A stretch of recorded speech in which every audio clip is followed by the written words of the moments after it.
Hey Redemption Gateway, I'm Stephen, and I'm here to lead you in another daily dose. We've been going over a series about the ways that we know God cares for us.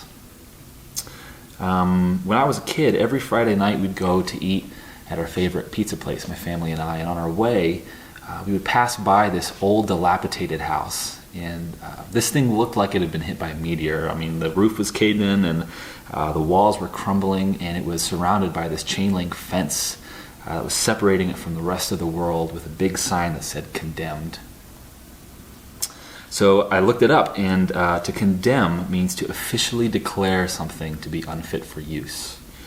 Usually a building will be condemned because it's abandoned, because it's unclean, or it's in violation of some other kind of health or building code.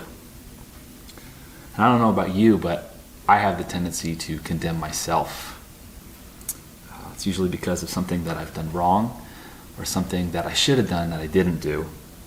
And sometimes I can just feel trapped, feeling like I make the same mistakes over and over and over again. And I think, man, maybe I am worthless. Maybe I am unfit for use.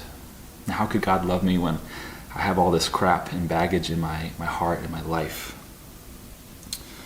Paul actually addresses this a little bit in Romans chapter 7. He writes about our inability to obey God's law in our sinful flesh. He says, I don't understand my own actions. I have the desire to do what is right, but not the ability to carry it out. I don't do the good that I want to do, but in the evil I don't want is what I keep doing.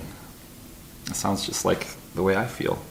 He says, wretched man that I am, who will deliver me from this body of death? So Paul realizes that on his own he has no chance of righting the wrongs in his heart and life. He's trapped in a body of death. But then he says, thanks be to God through Jesus Christ, for there is now no condemnation for those who are in Christ Jesus. For God has done what the law, weakened by the flesh, could not do. By sending his own Son in the likeness of sinful flesh and for sin, he condemned sin in the flesh to fulfill the righteous requirement of the law in us who walk not according to our flesh, but according to the Spirit. You are not in the flesh, but in the Spirit. See, what Paul is doing is he helps us understand who we are now in Jesus. God condemns sin in the flesh, but we're not in the flesh. We are in his Spirit. So if you are in his Spirit, then you are not defined by your sin. You're defined by Christ's righteousness. So if you're like me and you have the tendency to derail and deride and condemn yourself, then I want to remind you of who you are. You're not condemned, but in Christ you are clean, you are fit for use, you are loved by God. Praise be to Jesus.